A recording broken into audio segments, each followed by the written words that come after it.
Look, they are guarding. Yeah. This is our territory.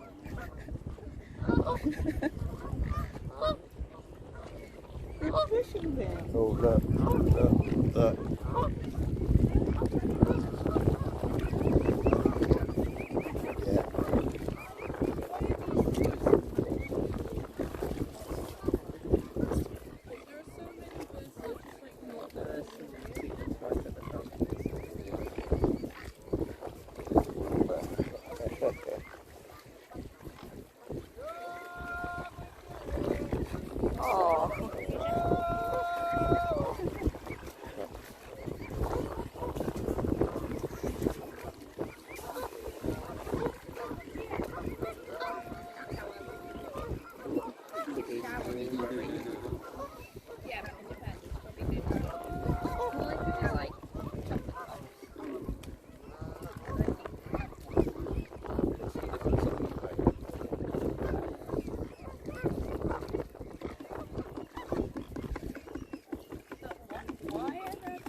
Oh, this one doesn't care. No. I don't want to eat. No, he's just shrub. No, this one. Oh, him, yeah. Look at these. Yeah.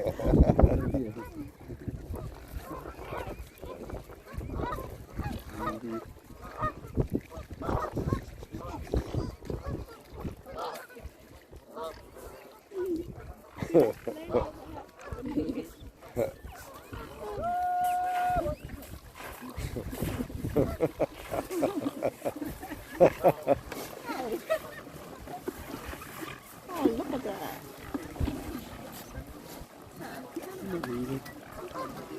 Yeah, put it on there.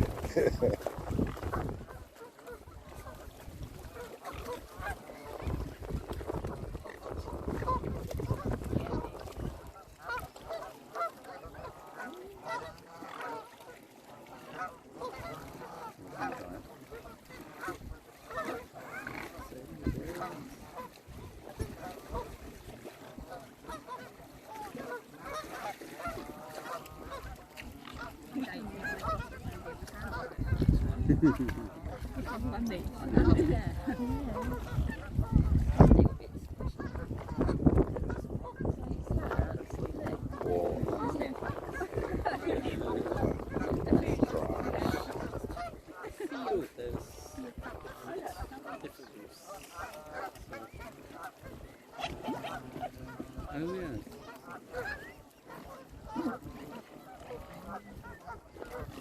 The back.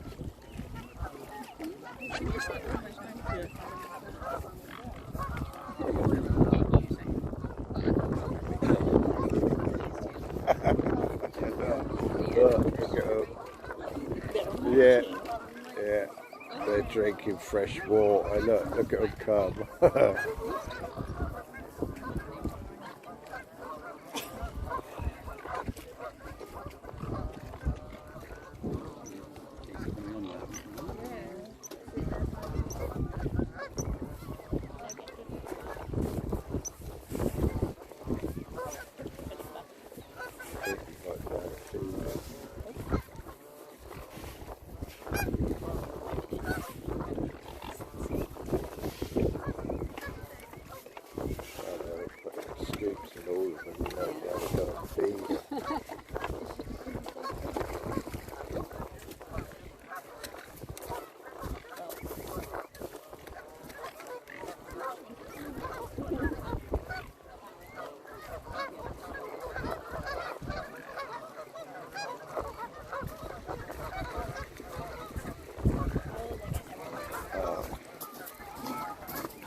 fresh water.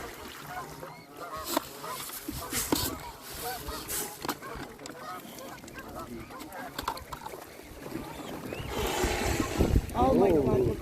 You see that? Oh no.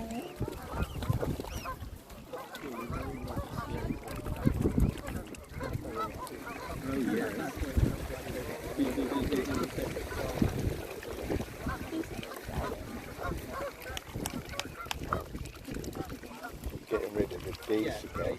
Look. This one's stuck in. Yeah. No, it won't look like No, it's feeding these.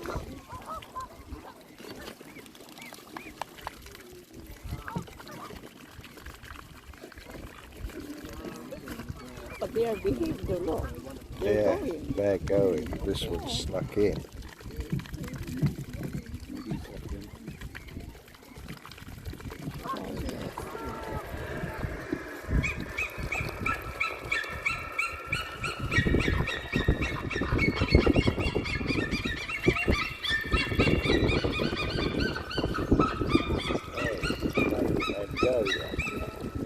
Look at that. Look at that.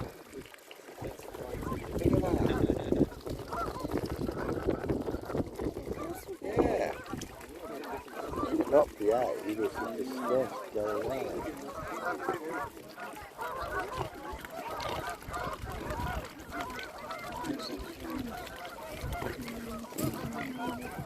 Good afternoon, ladies and gentlemen, boys and girls. Welcome to the Swannery and the 12 o'clock feed.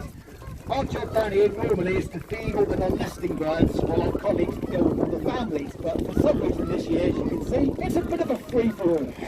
But I think we've got it pretty much sorted now. All we need now is some help to feed all the non-nesting swans. We got any kids want to help us feed? There's a few. Yeah, what we might have to do today is raise the age to 100 plus.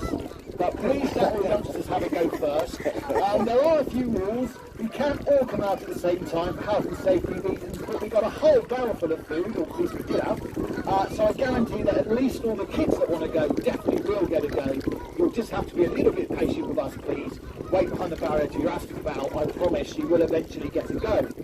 When you do come out, we want you to throw the food right out into the water, but we don't want you to throw yourselves out into the water. Somebody already has this year.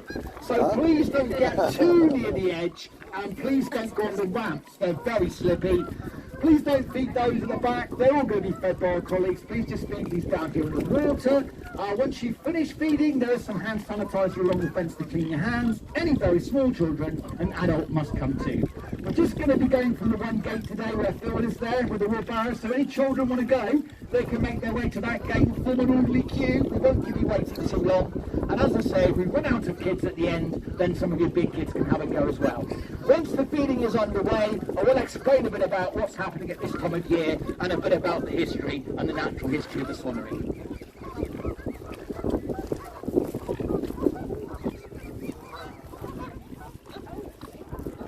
Oh no. Why? Hey. That's mad.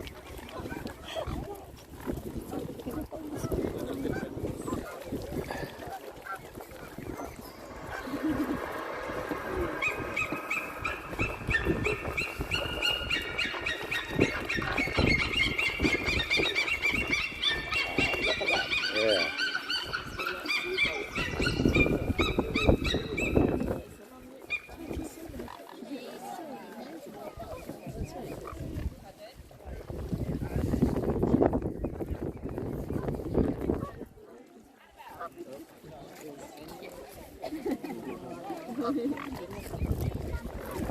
Okay, as soon as we've got some empty buckets, we'll see if we can tempt anybody else out. So we're feeding the swans with wheat. Those with cygnets also get a poultry crumb and pellet. Some of them are a bit too small for wheat just yet. And the cygnets also get green food. All the start people going getting their own green food, but the cygnets can't do that just yet. So they're giving green food 3 times a day. And the green food on today's menu is just ordinary grass. People are often surprised that we feed the swans and cygnets on grass, but actually, grass can be quite an important part of their diet. Particularly in the winter, you will often see swans in wet fields grazing the grass just like geese. In fact, their natural lagoon is a very grass-like water weed called eelgrass. The eelgrass is now growing very abundantly further down the Fleet Lagoon. A few hundred swans have already left the swannery to go and feed on it. And over the next few months, as it gets more and more abundant, it doesn't actually peak in abundance until late autumn, early winter, then more and more of the non-nesting swans will move off down the lagoon to find their own food. Those from cygnets, however, they can't do that just yet. There's a problem. And that problem is, the further down the lagoon you go, away from the swannery, the saltier the water gets. The swannery is at the head of the Fleet Lagoon. It's the longest tidal lagoon in the British Isles. It's open to the sea via Portland Harbour. When you drive over the bridge to Portland, you're driving over the mouth of the Fleet. So that end, 8 miles away from here as the Swan swims, that end is very tidal. 2 high tides a day down there. We get about 2 high tides a month up here of that. And it's relatively deep down there, and it's very salty. So even the adult swans rarely go all the way down to Portland. But in the mid-fleet, round about the villages of Chickerell, Moonfleet and Langton Herring, that's where all the eelgrass grows. The water there is slightly less tidal. It's very shallow between the tides. The swans can easily reach the weed growth on the bottom. And the water halfway down the lagoon is a mixture of salt and fresh. It's brackish. Now, adult swans and even older cygnets can actually drink brackish water with no ill effects at all. If we drink salt water, of course, we can become very ill, but not swans. They have desalination glands. The glands will filter the salt from their bodies. They get rid of it by secreting a saline fluid through their nostrils. So when they're down there feeding on the eelgrass and drinking the salty water, they have very runny noses, but that doesn't bother them. They know the eelgrass is a really good food. They're quite happy to drink the salty water that it grows in. The problem is, though, that young cygnets can't do this. Their desalination glands will not work effectively till September, even October. So therein lies the problem. Lots of natural food down the lagoon at this time of year, but no fresh water down there for the cygnets. So in late winter, early spring, the swans are thinking about nesting. They know their cygnets need fresh water, even though they don't. So if they want to nest on the Fleet, the only place they can do so is here at Abbotsbury. That's not just because we're furthest away from the opening to the sea. It's also thanks to the South Dorset Ridgeway, which runs behind Abbotsbury. You can just see it in the far distance. That's limestone. That acts like a sponge. It soaks up all the rain and it stores it like a natural underground reservoir. In fact, all the drinking water from the Weymouth and Portland area is actually pumped out of the South Dorset Ridgeway at a little village called Sutton Woods just outside Weymouth. But here we don't have to pump it out for the swans. It happens naturally. There are dozens of small streams which flow out from the base of the ridge between Abbotsbury Hill in the west, Horsham Hill in the east.